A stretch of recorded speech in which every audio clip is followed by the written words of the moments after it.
Dear students, आज मैं आपको इस क्लास में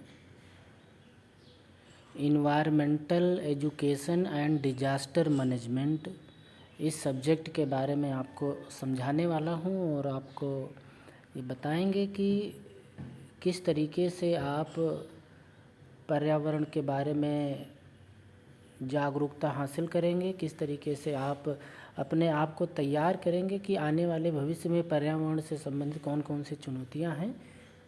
और जो आपका इसका रिलेटेड जो पेपर होगा उससे रिलेटेड हम आपको जानकारी प्रदान करेंगे और इस पेपर के लिए हम आपको तैयार करेंगे जिससे आपके एग्ज़ाम में अच्छे से अच्छे नंबर आ सकें। तो ये जो सब्जेक्ट है आपका, इसका हमने नाम आपको बताया, environmental education and disaster management, अर्थात पर्यावरणीय शिक्षा। पर्यावरण के बारे में हम शिक्षित हों, उसके बारे में जानकारी हासिल लें। और जो डिजास्टर मैनेजमेंट है, जो आपदा प्रबंधन है, कि जब आपदाएं आ जाती हैं, ऐसी दैवीय आपदाएं आती हैं, तो उस समय हम अपने आप को कैसे तैयार करेंगे, किन किन बातों पर हम उसमें ध्यान रखेंगे, इस सब्जेक्ट में आपको यह जानने और सीखने को मिलेगा, जिससे कि भविष्य में हम अपने आप को तैयार कर सकें। तो सबसे पहले यहाँ पर यह तथ्य आता है कि ये जो पर्यावरण है, तो पर्यावरण होता क्या है, इसका क्या मीनिंग क्या है, इसका क्या अर्थ क्या है, यह आपको पता होना चाहिए। तो जैसे कि आप जानते हैं कि जो पर्यावरण है, इसको इंग्लिश में हम इन्वायरमेंट के नाम से जानते हैं, ठीक है। ओके, अब यह दो शब्दों से मिलकर के बना है। कौन? पर्यावरण। हम पर्यावरण की बात कर रहे हैं। पर्यावरण शब्द जो है वो दो शब्दों से मिल कर के बना होता है। और जैसे कि हमने इंग्लिश में बताया कि पर्यावरण को इंग्लिश में हम इन्वायरमेंट कहते हैं।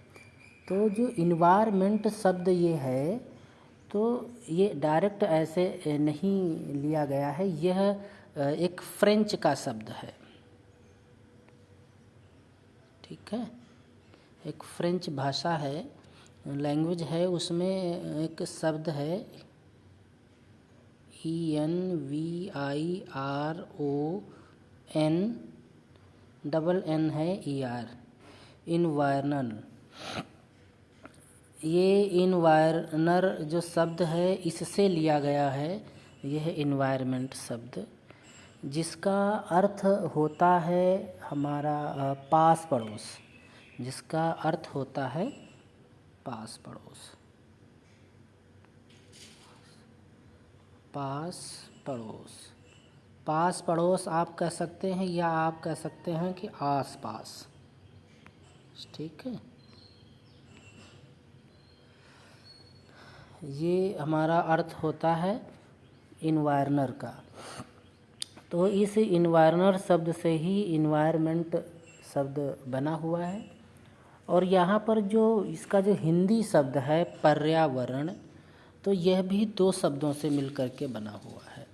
वो दो शब्द कौन कौन से हैं? पहला तो है परि, और दूसरा शब्द है हमारा इसमें आवरण,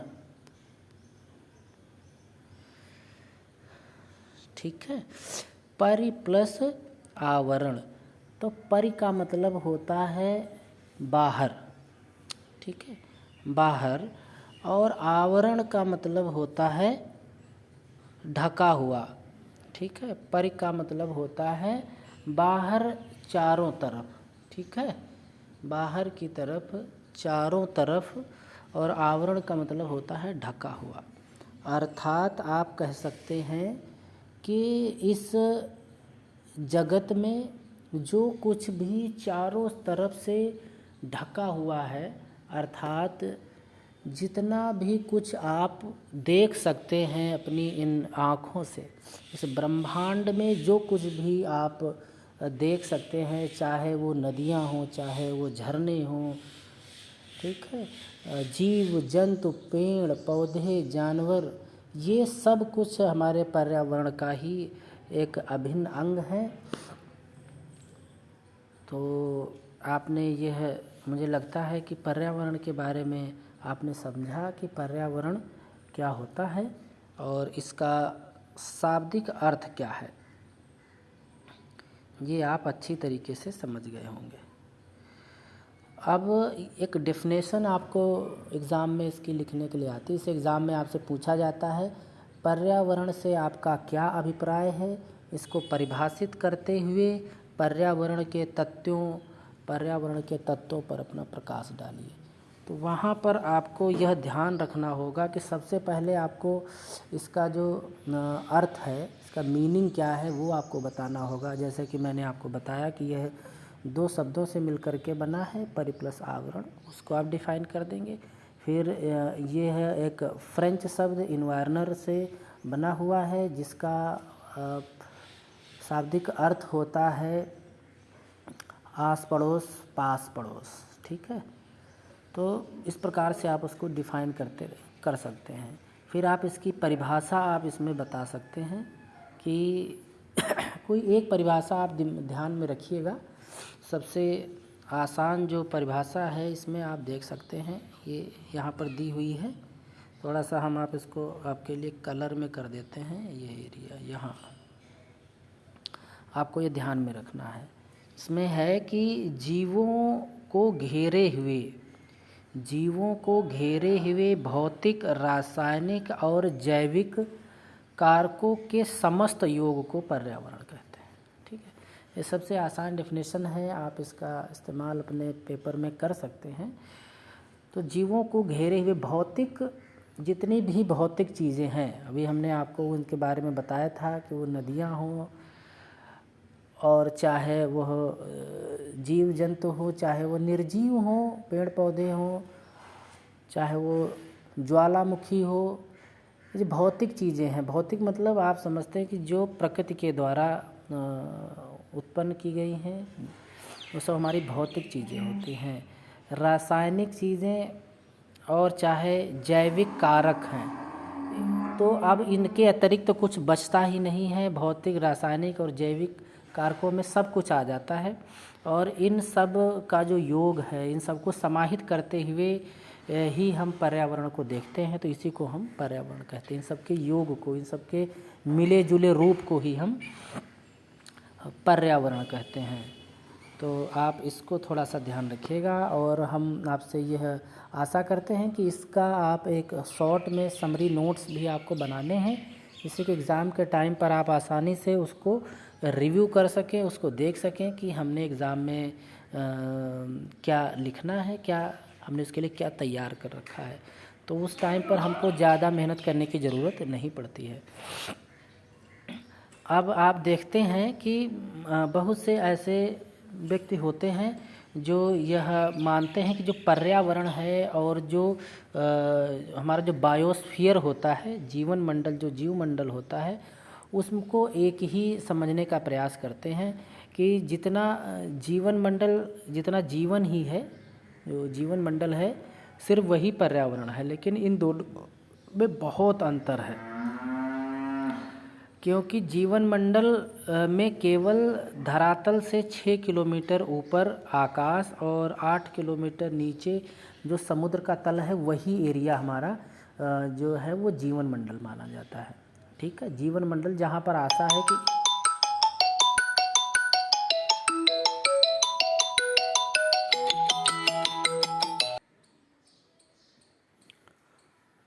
तो जो हमारा ये जीवन मंडल है, जीव मंडल जिसको हम कहते हैं बायोस्फीयर, इसका हमने आपको रेंज बताया कि ये है धरातल जो हमारा बेस होता है लैंड, वहाँ से 6 किलोमीटर ऊपर आकाश की तरफ और 8 किलोमीटर नीचे समुद्र तल में जो क्षेत्र आता है, इतना ही होता है।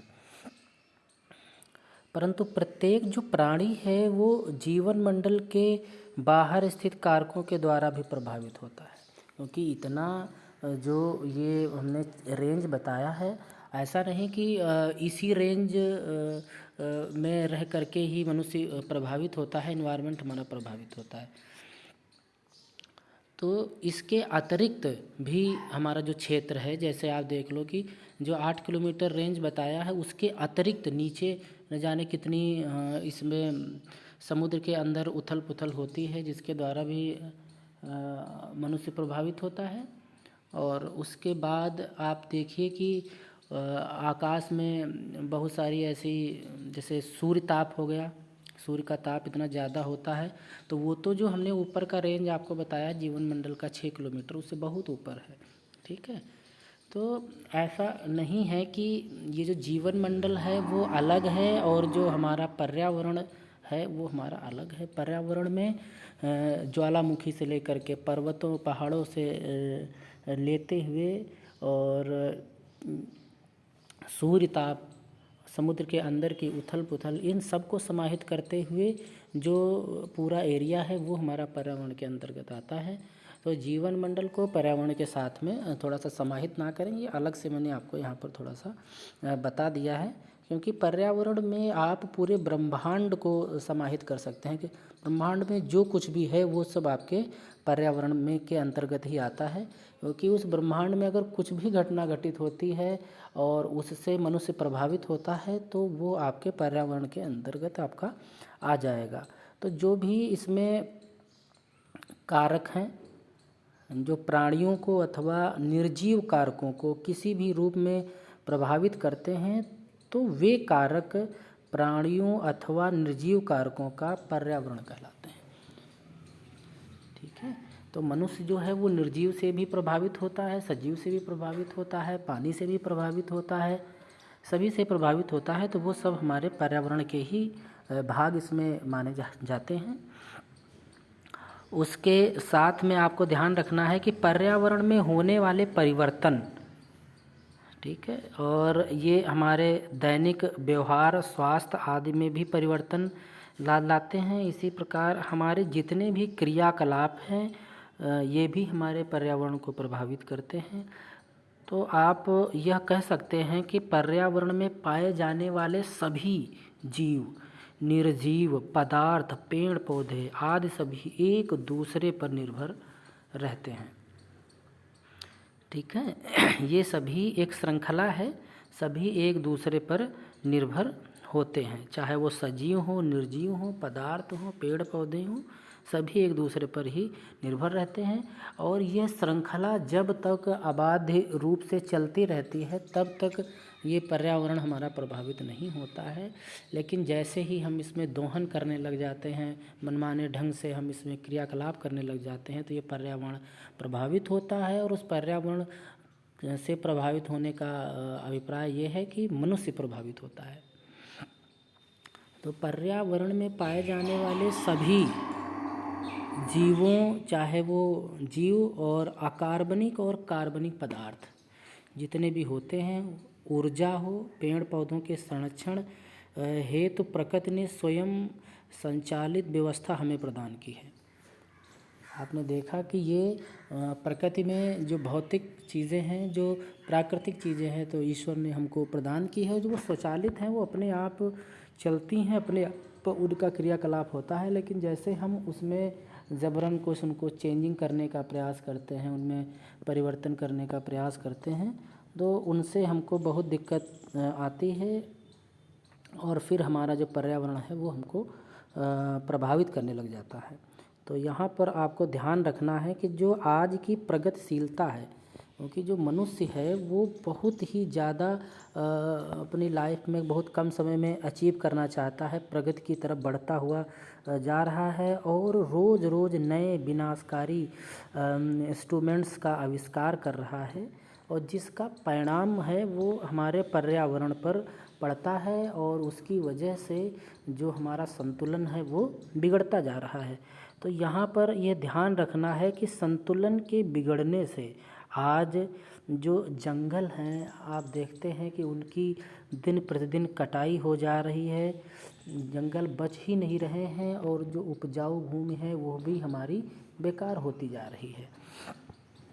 क्योंकि हमने अभी आपको बताया था कि हर व्यक्ति, चाहे वो सजीव हो, निर्जीव हो, पेड़ पौधे हों, जानवर हों, सभी एक सर्किल में बंधे हुए हैं, और जब तक हम उस सर्किल को बिना प्रभावित किए हुए कार्य करते रहते हैं तो हमारा पर्यावरण हमारा प्रभावित नहीं होता है। और लेकिन जैसे ही हम उस चयन को प्रभावित करते हैं, जैसे जंगल हैं तो जंगल होना चाहिए तभी हमको ऑक्सीजन पर्याप्त मात्रा में मिलती है, लेकिन जब हम जंगलों की अंधाधुंध कटाई अपने लिए करते हैं तो अब जंगल जब ख़त्म हो जाएंगे तो ऑक्सीजन की मात्रा कम होगी, कार्बन डाइऑक्साइड बढ़ेगी जो मनुष्य को प्रभावित करेगी, और जो मनुष्य प्रभावित होगा ऑक्सीजन उसको पर्याप्त मात्रा में नहीं मिलेगी तो उसे सांस की बीमारियां होंगी, जिससे मनुष्य को दिक्कत उत्पन्न हो जाएगी।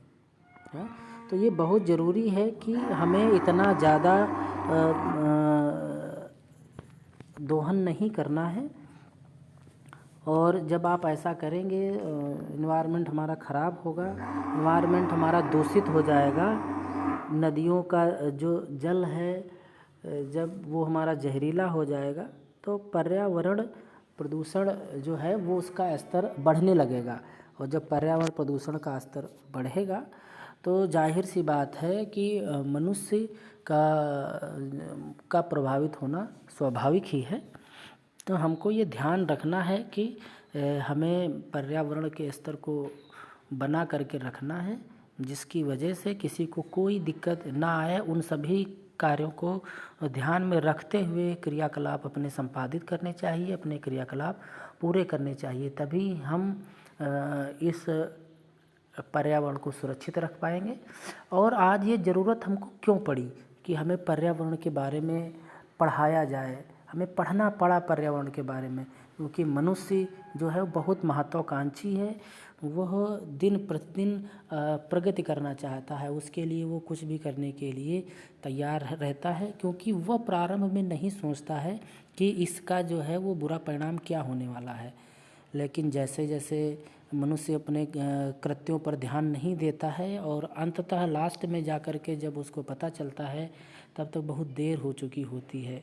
तो हमें प्रारंभ में भी कोई यदि हम कार्य करने वाले हैं तो यह सबसे पहले हमको सोचना होगा कि इसका हमारे पर्यावरण पर क्या प्रभाव पड़ेगा, हमारे आसपास क्या प्रभाव पड़ेगा, जीव जंतुओं पर क्या प्रभाव पड़ेगा। अगर आप इन सभी तथ्यों का ध्यान रखेंगे तो पर्यावरण प्रदूषण कभी भी नहीं होने वाला है। लेकिन अगर हम इन सभी तथ्यों का ध्यान नहीं रखेंगे तो जो सर्किल है, जो चयन श्रृंखला है, वो हमारी बाधित हो जाएगी और हमारे सामने पर्यावरण के नए नए रूप हमको देखने को मिलेंगे। तो ये आपने समझ लिया, जो हमने आपको थोड़ा सा पर्यावरण के बारे में समझाने का प्रयास किया है कि सबसे पहले हमें इसका मीनिंग लिखना है, फिर हमें इसकी परिभाषा लिखनी है और उसके पश्चात में हम पर्यावरण से प्रभावित कैसे कैसे होते हैं इन तथ्यों का हमें ध्यान रखना है। उसके बाद में यहाँ पर हम बात करेंगे कि जो एलिमेंट ऑफ इन्वायरमेंट हैं, मतलब पर्यावरण के तत्व कौन कौन से हैं। ठीक है, कि पर्यावरण के एलिमेंट कौन कौन से हैं जिनसे आप कहते हैं कि इनसे पर्यावरण हमारा बनता है। वो तत्व एलिमेंट हमारे कौन कौन से हैं जिन पर हमें विशेष तौर से ध्यान रखना है और जिनको हमें प्रभावित होने से बचाना है। तो अगर हम इन एलिमेंट की बात करें, इन तत्वों की बात करें, तो इनके लिए पहला हमारा जो एलिमेंट है वो हमारा है अर्थ, दूसरा है हमारा वाटर, तीसरा है हमारा एयर और चौथा है हमारा एनर्जी और जो पांचवा है वो हमारा है स्पेस। ये 5 हमारे एलिमेंट मुख्यतः माने गए हैं जिनसे ही हमारा जो इन्वायरमेंट है अगर हम उस पर ध्यान दें तो ये हमारे जो पर्यावरण प्रदूषण की जो बात कही जा रही है उस पर थोड़ा सा अंकुश लगाया जा सकता है। तो पृथ्वी, जल, हवा, ऊर्जा और स्थान, ये हैं हमारी ये, तो इन पर हमको ध्यान रखना है, ये हमारे एलिमेंट हैं। तो पहला मुख्य जिसको हम मानते हैं, एक एक करके देखते हैं। पहला हमारा जो है वो हमारा पृथ्वी है, जिसको हम अर्थ के नाम से जानते हैं और यही जो है इसको हम मुख्य कह सकते हैं क्योंकि मनुष्य का जन्म जो है वो इसी पृथ्वी पर होता है। और यदि हम इस पृथ्वी को ही ध्यान में ना रखेंगे तो एक दिन यदि हम इसमें अपने अपने कार्यों से इसको दूषित करते रहेंगे तो एक दिन हम इससे अवश्य प्रभावित होने वाले हैं। तो हमें बिल्कुल ध्यान में रखना है इसको, हमें अपनी माँ जैसे इसका ध्यान रखना है, इसका पालन पोषण करना है। क्योंकि आपको पता है कि जितनी भी कठिनाइयाँ हैं, इन कठिनाइयों ने उनके शरीर को मजबूत बनाया है और बुद्धि को प्रखर किया है। तो हमें समस्याएं भी प्रदान की हैं और उनके समाधान भी हमको सुझाए हैं। तो पृथ्वी को हम सभी लोग माँ के नाम से जानते हैं। माँ का मतलब आप जानते हैं कि जो बच्चे का पालन पोषण करती है, अर्थात ये पृथ्वी हर तरीके से हमको वो संसाधन उपलब्ध कराती है जैसे कि एक माँ अपने बच्चे को उपलब्ध कराती है। तो यदि हम उन संसाधनों का अच्छी तरीके से उपभोग ना करके उनका गलत तरीके से उनका दोहन करते हैं तो यह हमारे पर्यावरण के लिए बिल्कुल अच्छा नहीं है। तो यहाँ पर हमको विशेष तौर से ध्यान रखना है कि जिस प्रकार से माँ हमको पालती है, पोसती है, सिखाती है, तो इन सभी का हमको ध्यान रखना है, तभी हम पृथ्वी को अच्छी तरीके से साफ़ सुथरी और स्वच्छ बना सकते हैं। मनुष्य जो है वो पृथ्वी पर रहता है। मनुष्य के क्रियाकलाप पृथ्वी की जलवायु, आकृति एवं स्थिति से प्रभावित होते हैं, क्योंकि जो मनुष्य के जो क्रियाकलाप हैं, जो कार्य हैं, वो पृथ्वी की जो जलवायु है, आकार है उसका और जो स्थिति उससे प्रभावित होंगे। जैसे कि आप देखेंगे जो पर्वतीय क्षेत्र हैं, जो पठारी क्षेत्र हैं, जहाँ पर पर्वत पाए जाते हैं, वहाँ के लोगों के पैरों की जो मांसपेशियाँ होती हैं वो लोहे की तरह मजबूत होती हैं। जब वो मजबूत होती, क्यों मजबूत होती हैं? क्योंकि वहाँ की जो जलवायु है वो उनको इस प्रकार से मजबूत करती है। और जो तटवर्ती क्षेत्र हैं, वहाँ के जो नाविक होते हैं, उनकी भुजाएं और वक्ष अर्थात जो आगे का जो सीना होता है, ये काफ़ी विशाल और शक्तिशाली होता है। क्यों नाविकों का इतना भुजाएं मजबूत होती हैं? क्योंकि वो नाविक का काम करते हैं, वह एक स्थान से नाव को दूसरे स्थान से ले जाते हैं। तो नाव को ले जाने में, उसको खेने में जो बाजुएं हैं वो काफ़ी मजबूत हो जाती हैं, हमें सीने से काफ़ी बल लगाना पड़ता है इसलिए। और जो पठारी क्षेत्र है वहाँ के लोगों की जो पैरों की जो मांसपेशियाँ हैं मजबूत इसलिए होती हैं क्योंकि वो पठारी क्षेत्रों पर चलते हैं, चलने से जो तलवे हैं काफ़ी मजबूत हो जाती हैं, उंगलियाँ काफ़ी स्ट्रॉन्ग हो जाती हैं। तो ये कहते हैं कि जो पृथ्वी है वो हमको अपने जलवायु के हिसाब से हमको पालती पोसती है, हमको सिखाती है कि किस तरीके से हमको रहना है, किस तरीके से हमको कार्य करना है यहाँ पर। तो इसको हमें बचा करके रखना है, इसका बिल्कुल भी हमें अनादर नहीं करना है। और आप ये अच्छी तरीके से जानते हैं कि पृथ्वी पर जल पाया जाता है, जिसके भूगर्भ में जो जल है, भूगर्भ मतलब पृथ्वी के गर्भ में, पृथ्वी के अंदर अनेक मूल्यवान पदार्थ, बहुमूल्य पदार्थ पाए जाते हैं, जैसे कि हमारा तेल हो गया, कोयला हो गया, प्राकृतिक गैसें, खनिज जो हैं, ये सब इसके अंदर छिपे हुए हैं।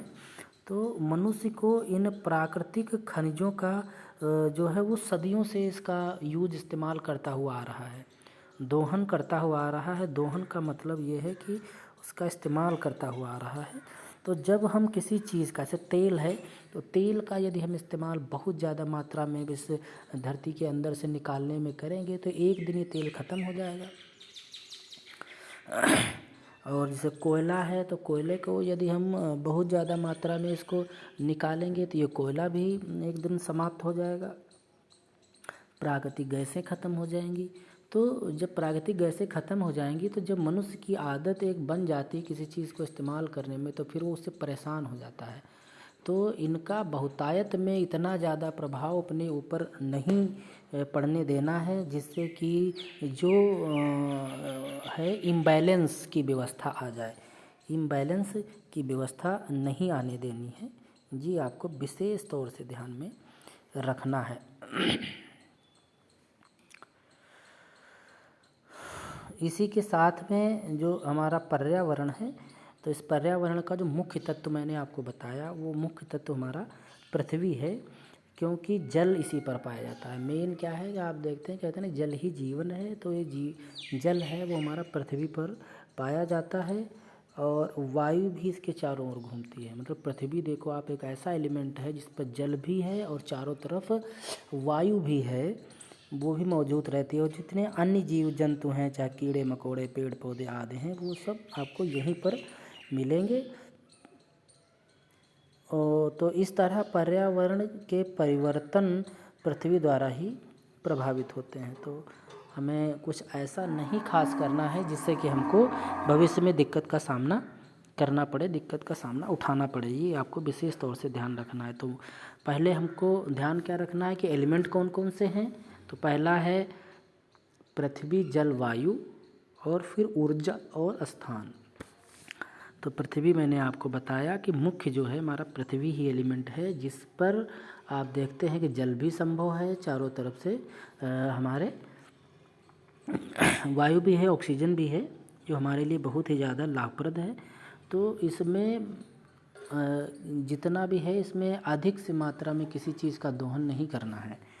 और नेक्स्ट की यदि हम यहाँ पर बात करें तो नेक्स्ट हमारा है जल। नेक्स्ट हमारा जल है, तो उस जल के बारे में हम चर्चा करेंगे। तो इस जल को हम जो दूसरा महत्वपूर्ण जो है वो तत्व मानते हैं इन्वायरमेंट के लिए। और आप जानते हैं कि यह कई प्रकार से इसे प्रभावित भी करता है। पृथ्वी पर लगभग आप देखेंगे कि 3/4 भाग में समुद्री जल मौजूद है। समझ रहे हैं ना, 3/4 भाग पर जल मौजूद है। परंतु मनुष्य इस जल का प्रयोग नहीं कर पाता है, क्योंकि कहते हैं कि इसका जो स्वाद होता है, इसको अगर पिया जाए तो इसमें खारापन महसूस होता है, अर्थात इसमें नमक की मात्रा ज़्यादा होती है। तो इस अधिक खारेपन होने की वजह से हम इसको पीने में इसका इस्तेमाल नहीं कर सकते हैं। और पृथ्वी पर सतही जल और भौम जल, इन रूपों में जल विद्यमान है, और उसी का प्रयोग मनुष्य अपने जीवन यापन में करता है। तो एक तो जल हमने आपको बताया कि जो समुद्री जल है, जो पृथ्वी पर बहुत ज़्यादा मात्रा में उपलब्ध है, इसको कहते हैं कि यह 3/4 भाग में उपलब्ध है। ये इसका ध्यान आपको रखना है। और उसके बाद 2 तरीके का जल जो पाया जाता है, जिसका दोहन मनुष्य के द्वारा किया जाता है। एक सतही जल, मतलब अर्थात जो आप कह सकते हैं कि नदियों का जल है, झीलों का जल है, जो सतह के ऊपर, पृथ्वी के ऊपर भरा हुआ रहता है, सतही जल होता है।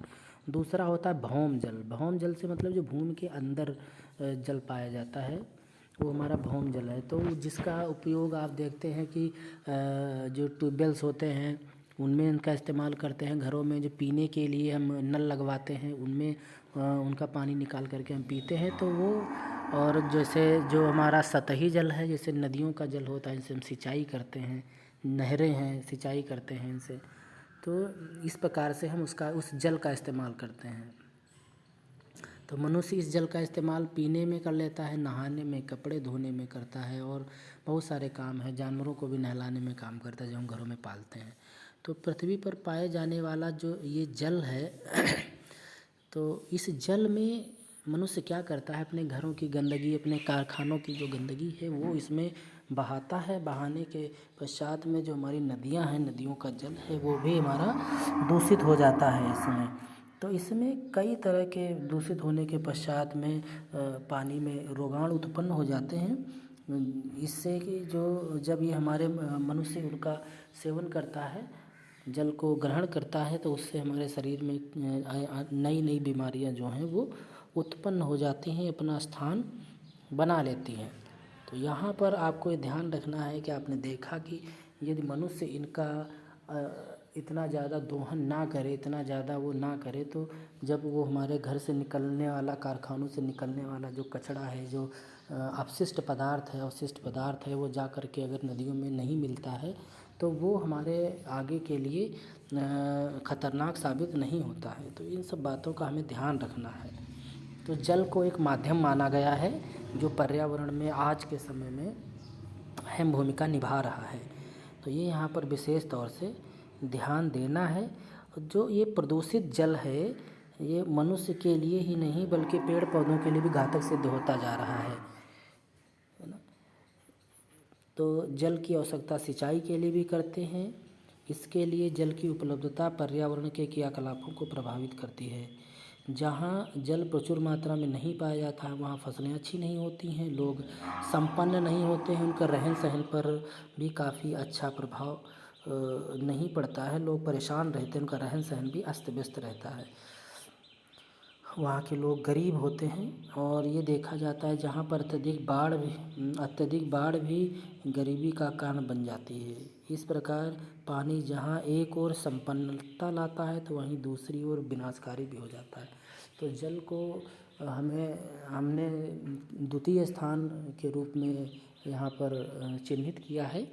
तो आपको ध्यान रखना है कि इस जल को भी हमें दूषित होने से बचाना है, क्योंकि आर्थिक विकास के लिए चलाए जाने वाले जो उद्योग धंधे हैं, जिससे कि हम ये मानते हैं कि इससे हमको एक उद्योग हम स्थापित करते हैं, जिनसे कि हम कोई कारखाना लगाते हैं। उद्योग मतलब कारखाना, जिसमें कि हम कुछ प्रोडक्ट बनाएंगे और उसके बाद में हम उसको बेचने के बाद में इससे हमारा आर्थिक विकास होगा, अर्थात हमें पैसा मिलेगा। तो यहाँ पर भी पानी की आवश्यकता होती है, विद्युत उत्पादन में भी पानी की आवश्यकता होती है। इस प्रकार हम देखते हैं कि पर्यावरण का संतुलन बिना पानी के संभव ही नहीं है। तो बिना पानी के हम जीवित भी नहीं रह सकते। तो जब हम पानी का इतना ज़्यादा दोहन करेंगे, उद्योग धंधों में पानी का इस्तेमाल करेंगे, और जो हम विद्युत बना रहे हैं, बिजली का निर्माण कर रहे हैं, उसमें भी पानी का की हम खपत कर रहे हैं, तो इससे क्या होगा कि हमारा जो पर्यावरण का जो संतुलन है वो बिगड़ जाएगा। क्योंकि हमने देखा है कि जो 3/4 भाग पर तो पानी ऐसा है जिसका हम इस्तेमाल ही नहीं कर रहे हैं, और जो भौम जल और सतही जल बचा है उसमें से हम उसका इस्तेमाल बहुत ज़्यादा मात्रा में कर रहे हैं। तो फिर एक दिन ऐसी समस्या उत्पन्न हो जाएगी कि हमें पीने के लिए पानी भी पर्याप्त मात्रा में नहीं मिलेगा, तो जिससे कि हम प्रभावित होंगे, पर्यावरण हमारा प्रभावित होगा। तो ये हमें ध्यान रखना है कि हमें उसको प्रभावित होने से बचाना है। और उसके बाद में नेक्स्ट है हमारा हवा। हवा हमारा एक थर्ड तत्व है, जिसको हम मानते हैं कि इस पर अगर हम फोकस करेंगे तो हमारा इन्वायरमेंट सुरक्षित रहेगा, सेफ रहेगा। आप देखते हैं कि पृथ्वी के चारों ओर वायुमंडल की परतें हैं। पृथ्वी के चारों ओर वायुमंडल की परतें हैं, जिनके निर्माण में करोड़ों वर्ष लगे हैं। ठीक है, करोड़ों वर्ष लगे हैं, तब ये इन परतों का निर्माण हो पाया है। तो वायुमंडल में जीवनदायी ऑक्सीजन गैस भी मौजूद है। मनुष्य, अब हमको ज़रूरत क्यों पड़ी? क्योंकि इस पर्यावरण से मनुष्य प्रभावित होगा, तो मनुष्य को आज ज़रूरत पड़ी है कि वह इस इन्वायरमेंट के बारे में जानकारी हासिल करे कि किस तरीके से हम अपने आप को बचा सकें। तो क्योंकि अगर हम ये ध्यान नहीं देंगे तो जो ऑक्सीजन है वो धीरे धीरे जब ये पेड़ पौधे नष्ट हो जाएंगी, जो पर्यावरण के चारों तरफ जो ये वायुमंडलीय परतें हैं इस प्रकार से नष्ट हो जाएंगी, तो हमें ऑक्सीजन मिलेगी नहीं, तो हम इस पृथ्वी पर जीवन यापन कर पाना संभव नहीं हो पाएगा। तो इस पर हमें विशेष तौर से ध्यान देना है कि पृथ्वी पर जीवन संभव ही नहीं हो पाएगा यदि ऑक्सीजन नहीं होगी। तो ऑक्सीजन के बिना हम कुछ पल भी जीवित नहीं रह पाएंगे। जैसे कि हमने देखा कि जो प्राचीन काल में जो हमारी धरा वनस्पति एवं पेड़ पौधों से संपन्न थी। धरा का मतलब होता है पृथ्वी। तो जो हमारी पृथ्वी थी वो वनस्पति और पेड़ पौधों से संपन्न थी। तब वायुमंडल में शुद्ध ऑक्सीजन प्रचुर मात्रा में आसानी में पाई जाती थी। लेकिन जैसे जैसे जनसंख्या बढ़ती गई, पेड़ों की कटाई प्रचुर मात्रा में लोग करते चले गए, उसी तरीके से जब लोग इन सभी बातों पर ध्यान नहीं रखेंगे, पेड़ पौधों की असीमित कटाई करेंगे और अपने विलासपूर्ण संसाधनों के लिए वायुमंडल को इतना सारा दूषित कर देंगे, तो फिर हम खुले में सांस ले पाना बहुत हम सभी के लिए संभव नहीं हो पाएगा। तो इसलिए विशेष तौर से ध्यान रखना है इस हवा के लिए। जैसे कि पृथ्वी हमारे लिए महत्व रखती है, वैसे जल महत्व रखता है। और ऐसा नहीं है कि पृथ्वी जल हम बचा लें और जो हवा है उसको हम दूषित होने दें। तो अगर दूषित हवा हो गई तो पृथ्वी के होने के बावजूद भी हम इसमें नहीं रह पाएंगे। तो ये विशेष तौर से हमें यहाँ पर ध्यान देना है कि हवा को बचाना है और इसको दूषित होने से हमें बचाना है। ये इसमें विशेष तौर से ध्यान देना है। हमारा दुर्भाग्य है कि अभी तक हमारे आर्थिक विशेषज्ञ एवं पुरातत्वविद जो हैं वो बैठ कर के यह तक हिसाब नहीं लगा पाए हैं कि प्रत्येक वर्ष प्रदूषण के कारण कितने करोड़ रुपए की बर्बादी होती है। क्योंकि अभी हम पूरी तरीके से सचेत ही नहीं, इनको ऐसा लगता है कि ये हमेशा ऐसा ही रहने वाला है और इससे किसी प्रकार की कोई दिक्कत नहीं आने वाली है। तो अब जब देख लो कि हम कितना पीछे चल रहे हैं, तो अभी से यदि हम जागरूक नहीं होंगे इन सब तथ्यों के प्रति तो हमें लगता है कि एक दिन बहुत ज़्यादा दिक्कत आने वाली है। वायुमंडल में कई प्रकार की प्रदूषक गैसें एकत्रित होती जा रही हैं। प्रदूषक गैसें मतलब जो हेल्थ के लिए नुकसान करती है, जिनसे प्रदूषण बहुत मात्रा में फैलता है। उसमें से आप देखते हैं कि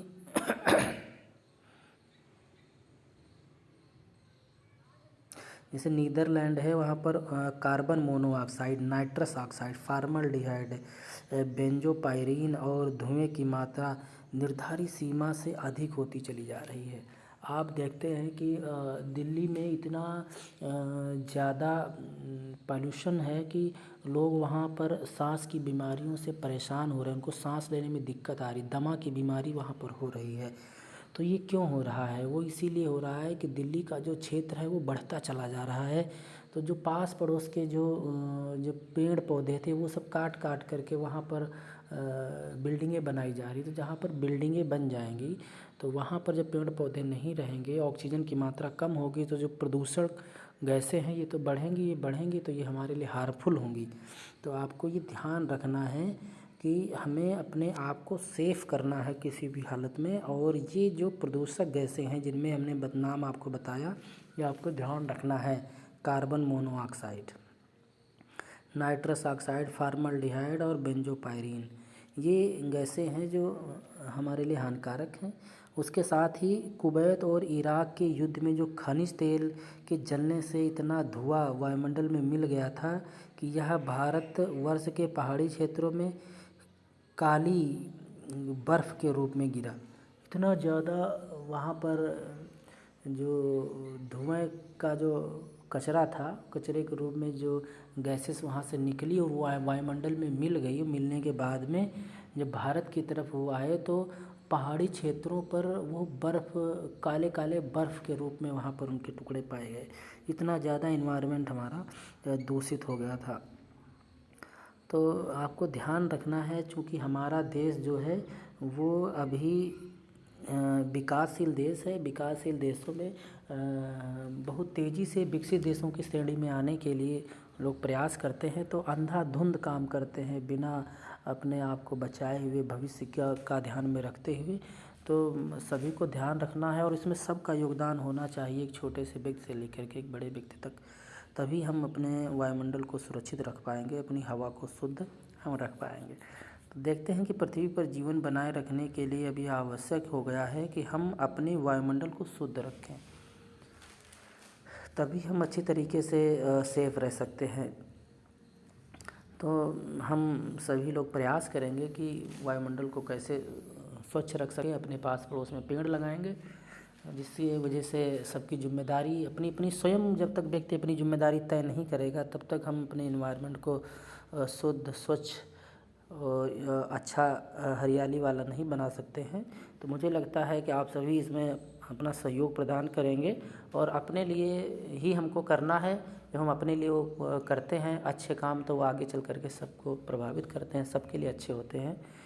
तो सभी व्यक्ति को अपने लिए समझ करके करना है, अपने परिवार के लिए समझ करके करना है। तो सभी लोग जो समझ करके ऐसा करेंगे तो वो सबके लिए लाभकारी होगा। नेक्स्ट यदि हम यहाँ पर बात करें तो नेक्स्ट है हमारा ऊर्जा, एनर्जी। कि एनर्जी किस प्रकार से हमको सेव करके रखनी है जिससे कि वह इन्वायरमेंट को दूषित ना करे, पोल्यूशन के रूप में वो कन्वर्ट ना हो।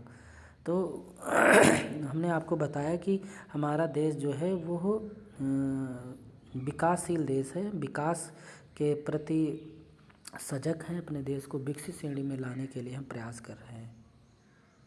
तो जिसमें जब हम विकसित देश है तो इसमें ऊर्जा का जो है बहुत ज़्यादा महत्वपूर्ण स्थान है कि हम तेज़ी से विकसित देशों में आ जाएं।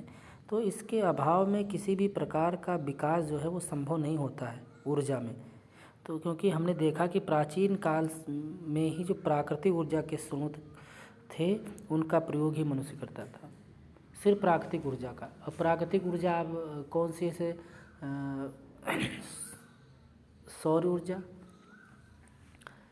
ठीक है। बहुत ज़्यादा, इतना ज़्यादा नहीं था कि लोग, अब पहले बिजली तो ऐसी था नहीं कि बल्ब का प्रयोग कर ले कृत्रिम तरीके से, लाइट का, है ना। तो ऐसे ही जो प्रकृति के जो स्रोत थे उनका ही प्रयोग करते थे। और हमारे देश में पारंपरिक ऊर्जा, जैसे पारंपरिक ऊर्जा के स्रोत हैं जैसे लकड़ी है, गोबर, उपले हैं, कृषि के जो अन्य व्यर्थ पदार्थ हैं, इन्हीं से ही हम यहाँ पर ऊर्जा प्राप्त करते थे। लेकिन जैसे जैसे नवीं शताब्दी आई, औद्योगिकरण बहुत तेज़ी से चरम पर पहुँचने लगा, तो जिसके फलस्वरूप भूगर्भ में छुपा हुआ हमने कोयला निकालना प्रारंभ कर दिया, कोयले का इस्तेमाल करने लगे, कोयले को तपाने लगे, उससे हम ऊर्जा बनाने लग गए। जैसे कि आप देखते हैं कि स्टीम के पहले इंजन होते थे, उसमें कोयले का इस्तेमाल करते थे रेल के इंजन को चलाने में। तो इस प्रकार से उसमें स्टीम से ऊर्जा बनती थी, इससे इंजन चलता था। तो उसका दोहन करने लगे। और उसके बाद में 19वीं सदी के बाद में जब 20वीं सदी आई, तो 20वीं सदी तक कोयले की जो खपत है वो थोड़ी सी कम होने लग गई, या आप कह सकते हैं कि आविष्कार थोड़ा सा बढ़ा तो नया रूप थोड़ा सा चेंज हो गया।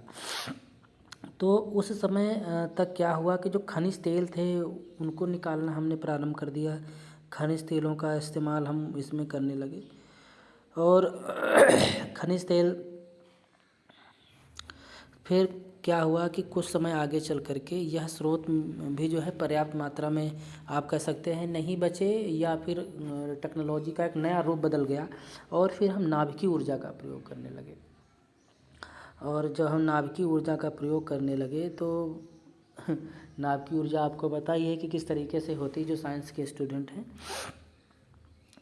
तो इस प्रकार पारंपरिक ऊर्जा के स्रोत जो हैं वो ये हैं जिनसे हम पारंपरिक ऊर्जा का उपयोग करके इस समय हम अपने कार्यों का निष्पादन करते हैं। जैसे कहते हैं कि ईंधन के रूप में कोयला, लकड़ी एवं खनिज तेल, इनसे हम ऊर्जा का इस्तेमाल करते हैं। फिर विद्युत उत्पादन हेतु जल का उपयोग करते हैं, ऊष्मीय ऊर्जा और नाभिकीय ऊर्जा का हम इसमें प्रयोग करते हैं। अब ऊष्मा बिजली के उत्पादन के लिए नाभिकीय रिएक्टर बनाए गए हैं। नाभिकीय रिएक्टर में हम अभिक्रिया करवाते हैं और फिर हम उसमें से बड़ी मात्रा में और ज़्यादा मात्रा में हम ऊर्जा का उत्पादन करते हैं, इसको हम नाभिकीय ऊर्जा कहते हैं। और मनुष्य एवं जानवरों की शक्ति का उपयोग भी हम इसमें करते हैं ऊर्जा के उत्पादन में। फिर नेक्स्ट में है सौर ऊर्जा का उत्पादन, कि सौर ऊर्जा के माध्यम से भी, या सोलर पैनल घर घर में लग रहे हैं जिनके माध्यम से भी हम ऊर्जा उत्पादित करके मनुष्य अपने उपयोग में ला रहा है। तो आपको यहाँ पर ये विशेष तौर से ध्यान रखना होगा कि जो ये प्रदूषण के संदर्भ में मनुष्य एवं जानवरों की जो शारीरिक ऊर्जा है और एवं जो सौर ऊर्जा सबसे सुरक्षित स्रोत माने जाते हैं, ठीक है। ये स्रोत जो हैं ये ऊर्जा उत्पादन के सबसे सटीक और उचित माने जाते हैं। इसमें आप देखते हैं कि सौर ऊर्जा आजकल सरकार बहुत ज़्यादा लोगों को जागरूक करके सोलर पैनल उपलब्ध करा रही है सब्सिडी के तौर पर, जिनको लोग उपयोग करके हमने देखा कि ट्यूबवेल गाँव में जो लगते हैं, जैसे गांव में सिंचाई करते हैं, वो तक सौर ऊर्जा से संचालित हो रहे हैं। घरों में पैनल लगवा करके लाइट का अच्छा इस्तेमाल कर रहे हैं। तो सभी लोगों को, यदि आप इनका उपयोग करेंगे तो मुझे लगता है कि हम काफ़ी हद तक अपनी एनर्जी को, जो हमारी भूगर्भीय एनर्जी है, जैसे कोयला हो गया है, हमारा तेल हो गया, इसको हम बचा पाएंगे। और यदि हम इन पर अच्छी तरीके से ध्यान नहीं दे पाएंगे तो यदि मनुष्य नाभिकीय ऊर्जा की तरफ और आगे बढ़ता हुआ चला जाएगा तो नाभिकीय ऊर्जा हमारे लिए बेहद घातक होने वाली है, विनाशकारी होने वाली है। कोयला, लकड़ी एवं खनिज तेलों से कई दूषित गैसें और धुआं निकलता है जो हमारे लिए काफ़ी ज़्यादा हानिकारक भी होता है। और नाभिकीय जो ऊर्जा होती है इनके बारे में आपने देखा होगा कि जो रूस है, रूस में एक चेरनोबिल दुर्घटना हुई थी। इस बात का प्रत्यक्ष प्रमाण है कि जो नाभिकीय ऊर्जा हमारे लिए कितनी घातक है।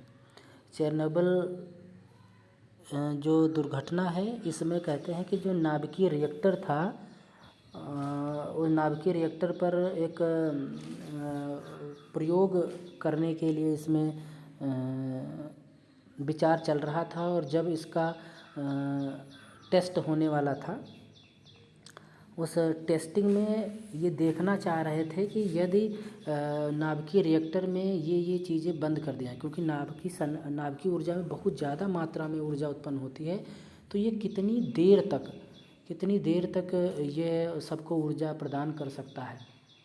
लेकिन जब इसका टेस्ट किया गया तो इसमें क्या होता है कि इसको थोड़ा सा ठंडा करने के लिए पानी की व्यवस्था की जाती है नाभिकीय ऊर्जा में जब नाभिकीय विखंडन नाभिकीय संलयन करवाते हैं। और इसमें ऑटोमेटिक वाल्व भी होते हैं, तो इनमें सबको बंद कर दिया गया था। तो इस ऊर्जा की वजह से इतनी तपन पैदा हो गई थी कि इसमें बहुत सारे लोगों को इसमें मौके पर ही मृत्यु हो गई थी। तो ये चेरनोबिल दुर्घटना जो है ये नाभिकीय ऊर्जा का एक बहुत बड़ा घातक उदाहरण है। इसलिए हमें इसकी तरफ उन्मुख ना हो करके हमें यदि हम सौर ऊर्जा की तरफ अपना रुख लेते हैं तो मुझे लगता है कि हम अपने आप को सेफ और सुरक्षित पाएंगे। अच्छा, नेक्स्ट हम बात करते हैं स्थान की। आप देखते हैं कि प्राचीन समय में पृथ्वी पर बहुत कम आबादी थी। ठीक है, प्राचीन समय में बहुत कम आबादी थी इस पृथ्वी पर। लोगों के लिए प्रत्येक स्थान उपलब्ध था। लोग चाहे जहाँ रहें, चाहे जितनी खेती करें, सब कुछ बढ़िया था, अच्छी तरीके से चल रहा था। पेड़ पौधे भी प्रचुर मात्रा में थे। लेकिन जैसे जैसे जनसंख्या बढ़ती गई वैसे ही हमारे सामने समस्याएं खड़ी होती गई। आबादी, नए नए गांव, नए नए शहर बसते हुए चले गए, इमारतें बनने लग गई, लोग जंगलों का अंधाधुंध कटान करने लग गए। उसकी वजह से, क्योंकि मनुष्य महत्वाकांक्षी होता है, वो अपने आप को सर्वश्रेष्ठ सिद्ध करने के लिए कुछ भी करने के लिए तैयार रहता है, जिसके कारण शहरों में गंदगी हो गई, धुआं, कचरा, कुहासा, तीव्र शोर, प्रकाश की कमी चारों ओर दिखाई पड़ती है।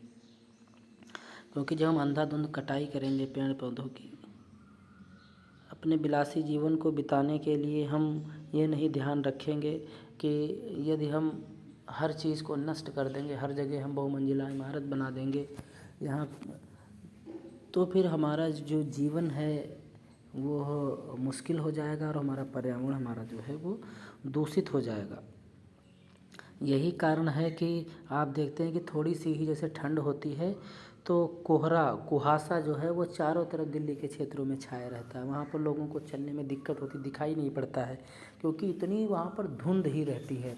हर तरफ हवा में डस्ट ही डस्ट वहाँ पर घूमती रहती है। और ये सब औद्योगिकरण के कारण ही हुआ है। बहुमंजिला इमारतें जो बनती जा रही हैं उन्हीं के कारण हुआ है। तो जो शहरों का जो सारा कूड़ा करकट है वो सब गंदगी फैलाता है। मलमूत्र में औद्योगिक कचरा सब सीवर लाइनों में चला जाता है, जिससे वो फिर लास्ट में नदियों में जा कर के गिरता है, जिससे नदियों का जल भी दूषित हो रहा है। तो यहाँ पर सभी प्राणियों के रहने के लिए स्थान तो चाहिए। ये तो एक सत्य है कि अब मनुष्य का अगर जन्म हुआ है तो सबको स्थान चाहिए। इसकी कमी का मुख्य कारण यह भी है कि अब संयुक्त परिवार प्रथा समाप्त हो गई है। पहले लोग क्या है कि पहले संयुक्त रूप से रहते थे। एक ही पिता की यदि 4 संतानें हैं तो वो चारों संतानें शादी के बाद भी एक ही घर में रहते थे। लेकिन अब क्या है, संयुक्त परिवार में ना एकल परिवार में रहना पसंद करते हैं।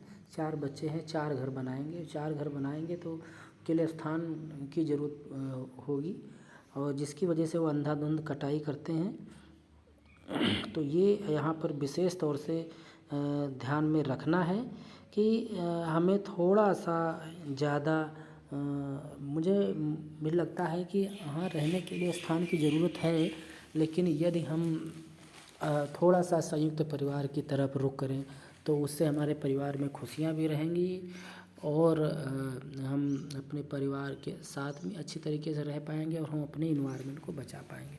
क्योंकि हमारा मेन मकसद ये नहीं कि हम हर तरफ घर ही घर बना दें और चीज़ ना हो, सिर्फ घर ही हमारे पास हो। तो हमको हवा भी चाहिए, पानी भी चाहिए, तो पेड़ पौधे भी चाहिए, ऑक्सीजन भी चाहिए। तो हमें उन सबको साथ में ले करके यदि चलना है तो हमें थोड़ा सा संयुक्त परिवार की तरफ रुख करना होगा। और धीरे धीरे मुझे लगता है कि जो ये प्रथा संयुक्त परिवार की समय नहीं है, ये फिर से हमारी तरफ होगी, और हम एक साथ फिर से रहेंगे, खुशी के साथ में रहेंगे, अच्छे माहौल में रहेंगे, पर्यावरण बिल्कुल भी हमारा दूषित नहीं होगा। वर्तमान में इस समस्या का निदान संभव नहीं है, और इसका एकमात्र कारण है जनसंख्या पर नियंत्रण। ये सभी लोग जानते हैं, जनसंख्या पर यदि हम सभी लोग कंट्रोल करेंगे, एक छोटा परिवार सुखी परिवार की जो धारणा है, गवर्नमेंट की जो योजना है, उस पर यदि हम सभी लोग अमल करेंगे तो यह जो स्थान की जो समस्या है, क्योंकि स्थान की समस्या से बहुत सारी समस्याओं का समस्याएं जन्म ले रही हैं। तो यहाँ पर हमको ध्यान रखना है। इस दिशा में सार्थक प्रयास जो है सभी का साथ में मिल करके, कंधे से कंधा मिला करके करने में ही ये हम संभव हो पाएगा कि ये जो समस्या है पर्यावरण प्रदूषण की, इसको रोका जा सकता है। तो जो सभी लोग अपना योगदान दें, अमूल्य योगदान दें, और सबसे पहले जो जनसंख्या विस्फोट है इस पर थोड़ा सा सभी लोग जागरूकता के साथ में प्रयास करें। तो मुझे लगता है स्थान की जो समस्या है ये भी दूर हो जाएगी। तो ये जो 5 एलिमेंट हमने आज आपको यहाँ पर डिस्कस किए आपके सामने, पृथ्वी, जल, वायु, ऊर्जा और स्थान, इन सभी को एक छोटे से नोट्स के रूप में अपने पास में लिखेंगे, और उसके बाद में इसका एक समरी बनाएंगे, और फिर आप देखते हैं कि आपको एग्ज़ाम में, आप देखिए एग्ज़ाम होने से पहले इसे आप नोट्स को उठाएंगे तो आपको सब कुछ याद होता चला आएगा। तो नोट्स बनाना बेहद आवश्यक है। तो मुझे लगता है कि आज की क्लास आप अच्छी तरीके से समझ चुके होंगे। तो आज की इस क्लास को यहीं पर वाइंड अप करते हैं। नेक्स्ट क्लास में फिर से हम आपके सम्मुख उपस्थित होंगे और आपको अच्छी तरीके से समझाने का प्रयास करेंगे। और एक बात और, सभी स्टूडेंट अपना कमेंट सेक्शन में अपना नाम अटेंडेंस के लिए ज़रूर लिखेंगे, जिससे कि हम आपकी उपस्थिति का रिकॉर्ड अपने पास में रख सकें। तो आज की इस क्लास को यहीं पर वाइंड अप करते हैं। Take care.